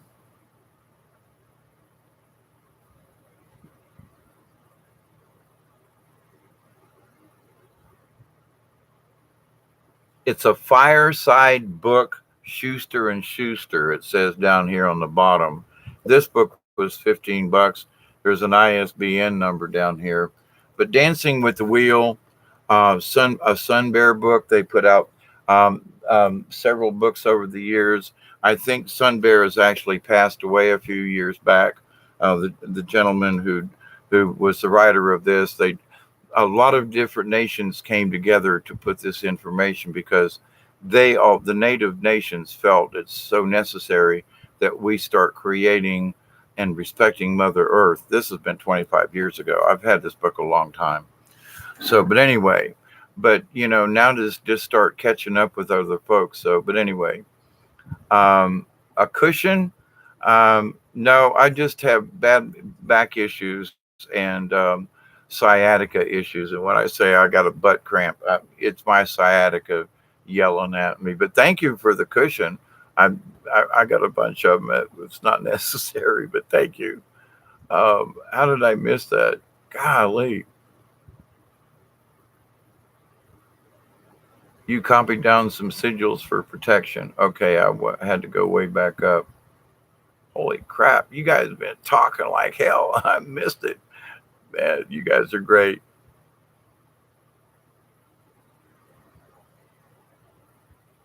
Yeah, orgonite. Yeah. Let me explain something about orgonite, since y'all are discussing it.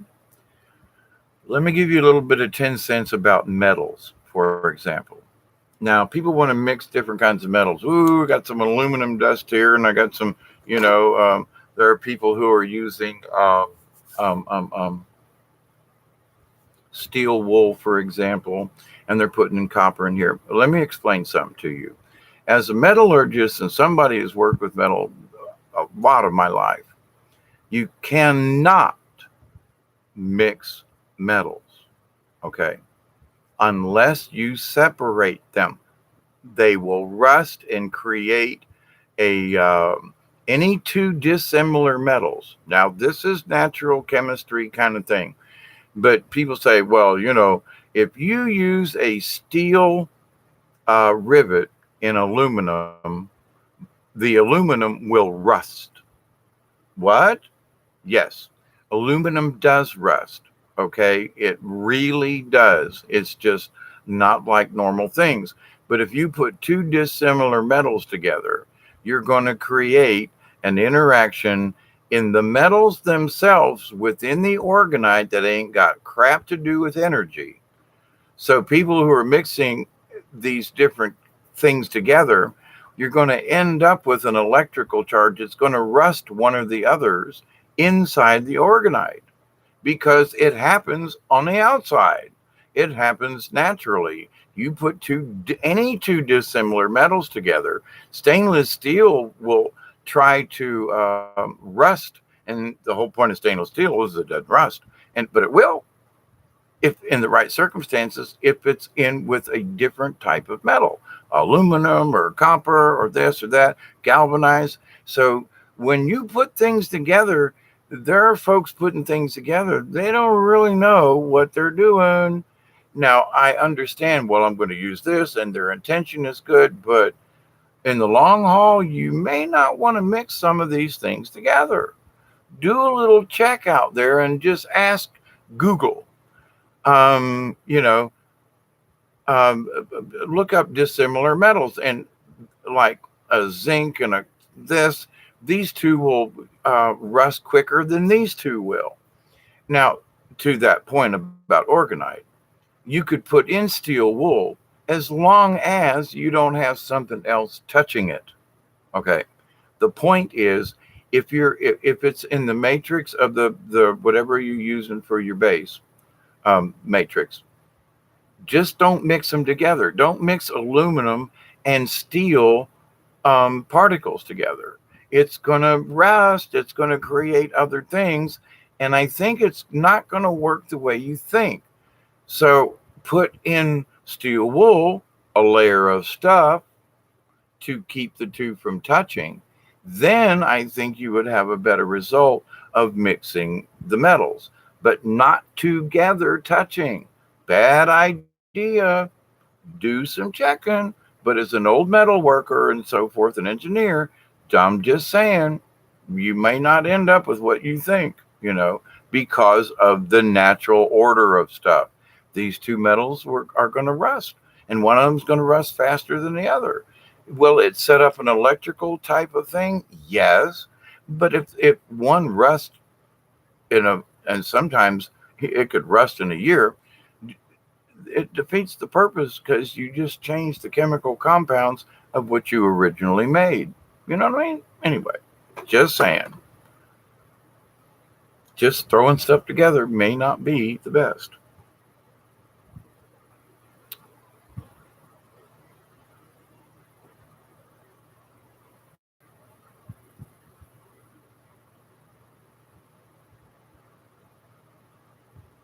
Aurora says, I pretty much make medicine wheels inside them with all sorts of stuff. That is cool. Yep. All right, Truth in Me. We talked about the sigil thing. I think you've already got that, so I don't need to go back over that. Oh, let me tell you about it. Sticking to the mold. I have a friend of mine who was having issues with mold sticking, and let me tell you a secret. Okay, you want to know how to get stuff out of the mold? Put it in the freezer. Did you hear me? Now, if you've got a really big mold, it's going to be hard to put it in the freezer. But you want to put it in the refrigerator. It'll work. You could put it in ice, and it would release it. Here's the thing: in metal molds and stuff that I've worked in all different kinds of plastic moldings, injection molding, building the molds, and also working them. So lots of stuff sticks to a lot of stuff. You know what I mean? So one thing would be that if in the mold you spray silicone first inside the mold. All mold makers almost everywhere use some kind of spray silicone inside their mold before they pour whatever in it, because it will help in the separation process. That's one thing. The next other thing is that if you've got a plastic mold or whatever it is, pyramid, so forth, put that puppy in the freezer, because as not right away, it's got to harden, but when it's time for you to put it in the freezer, and it will shrink away from itself and pop right out. You can pop the wrist pins in pistons. The link pin on the inside, well, you may not know, but in piston there's a link pin that goes through that holds the rod on. And in metallurgy, instead of having to drive them out or use the press, which you may damage the piston, you stick it in the freezer, and the metal will get cold and shrink, and the darn rod pops right out of the piston, without any force or marring to the piston wall. And it works with molds too. So there's a trade secret you won't hear just anywhere. All right. Aurora says, "Hey, Pyramid 7, I like using glass to just break it off. Um, try the Hey y'all, try that putting it in the freezer thing. It's worked for some friends of mine. I'd like to see if it works for you guys. Chloe, it didn't make cloudy or white by the sanding. Depends on what you use.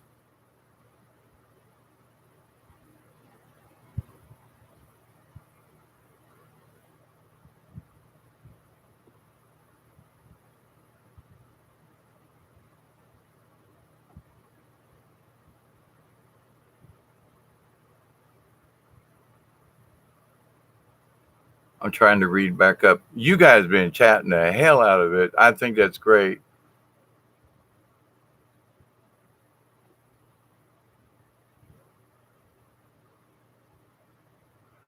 Crystal says hawk feathers come to me most. That's how I got my name of Hawkeye Two Feathers. Um, yes, intent. Anything that you make, especially if you're going to gift it, sell it, whatever you're going, if it's not going to stay with you,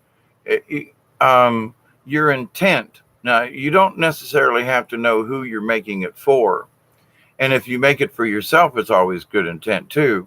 But make sure you say, "Well, I'm making this thing for someone I don't know yet, but I'm making it and putting my good intent in to be sure." So if you're making it for yourself, you can always give something away later on. But anyway, I don't know why I brought that up. Anyway, I'm just, um, Chloe says, I consider my whole house a rock garden.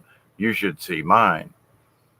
We probably all of us are a lot alike. I got rocks all around this place, man. They're up there, over there. They're on the stairs. Yeah. Anyway, Truth in me, this is good information. Thank you.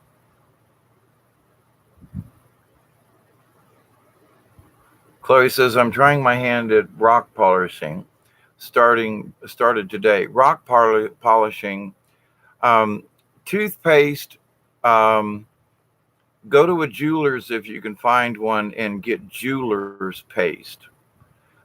Check in lapidary shops. Um, Chloe, there are these. Actually, wet clay will work depending on where you live and how you sieve the clay out, and so that it's very fine. But some of the rouges and things and polishes, I worked in a glasses factory, and they use different kinds of clays and rouges to polish the lenses on the glasses after they got them to the right consistency to polish and smooth them down. But anyway, but there are clays that are used because the particles are very microscopic and they don't show up as scratches. Toothpaste will help you get some shine on stuff. If the toothpaste is gritty or you get some of a gel, if it's good to polish your teeth with, it's good to polish jewelry with, and a fine toothbrush. But anyway, there's a tip. Gerald says there are surveyors as well as them sigils. Yes, absolutely. We just anything that we do spiritually. Um, like somebody asked me, like, why don't I have any tattoos? There was nothing I wanted on my body that I wanted to carry all my life. Period. Just you can have a tattoo if you want, but there's nothing that I want. I got enough scars, but there was something about, you know, if there was some kind of like a peace sign or something, but so I was careful. It's not that I'm scared of a tattoo.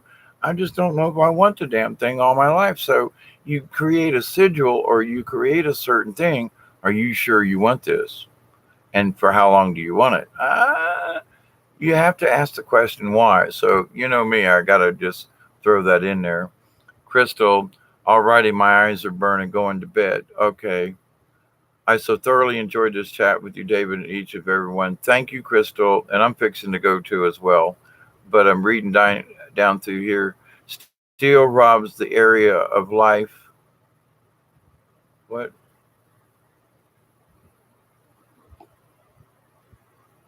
Steel robs the area of life in the ether. Chloe, David, as soon as you said that, the first thing that popped into my head was duh. So thank you all. See, I'm just instigator of thought process. Blessings, you folk. I've had a lot of trial and error, always learning and getting better and better. That's the whole idea, Aurora. And understand, it's not that you can't mix a stainless steel with a copper or something, but just don't put them together, touching. But, so I'm not, anyway. And you won't know until later on whether or not something's rusted inside your mold. But why? If why do something might rust if you can take a slight precaution and it not rust? You know, you want to do the best. So anyway, truth of me, feeling bliss. Thank you. Thanks everyone for sharing all your tips, says Chloe. And yeah, y'all are interacting great. Chloe said, "You've done everything under the sun." I've been a jack of all trades, yep, and I'm still learning. So, no tattoos here. Yeah, no tattoos. Never wanted tattoos either. We agree on something. Not that we haven't. My blessings, my friend. Thank you. And I will do a probably several um, discussions about medicine wheels, and I have information about Celtic wheels as well. So it may be a good to have the discussion, the difference between the two, and also the similarities. And also some of the falsehoods that a lot of people might have about the pagans or Wiccans. I've known a lot of good Wiccans, but at the same time, there some of these Wiccans are trying to mess with natural things that they ain't got no business messing with. You know, it's all about, why do you want to do that? Well, I want this person to love me. You can't make somebody love you. You can't, there are certain things, and they want to delve in there anyway. You know what I mean? Ultraviolet. Hi there, hi there, hi there. Gotta go rewatch, but good to you all. And good to see you, Ultraviolet. So from here, it's 1:16. It's almost 1:20, almost 4:20 somewhere in the world. So as I wrap this wonderful evening up with you folks, is glad I started this. See, it ended up with talking about medicine wheels and organite and metals and rocks and stuff, and it helps us all in the tips we share with each other. These are blessings, sure enough. And thank you, Chloe. Thank you, you all. I'm just the messenger here. So, but thank you. So I do close with continue. I do pray that each and every one of you will continue to accept and receive. Accept it, the energy, accept the knowledge, and receive it and use it. The knowledge, the healing, and the wisdom from the Creator. I continue to pray that each and every one of you will continue to accept and receive with your parents, your loved ones, your family, your friends, and all of your relations to continue to receive these blessings from the universe. I continue to pray that each and every one of you, your friends, your family, and all of your relations, that's a biggie, will understand and accept, receive, and continue to share these blessings of the universe. Thank you all. Chloe, Sweet Pea, Ultraviolet, um, Truth and Me, and all of my relations. That means, in native terms, and all of my relations mean all my past ancestors, present ancestors, and future ancestors. Whoa, that's a big one. So all relations. So from South Georgia, smoke if you got 'em. It's almost 1:20 here. So have a great morning, have a great evening, and thank you for your support in sharing with each other. I know you've liked and shared my video. Thank you. But I thank you for sharing what you have with each other in the chat. I'm just the moderator, but I am your friend and fellow compatriot and a member of the League of Like-Minded Beings. So TTFN from South Georgia from here. Much love, my friends, and health and wisdom to you. Till next time. Bye bye.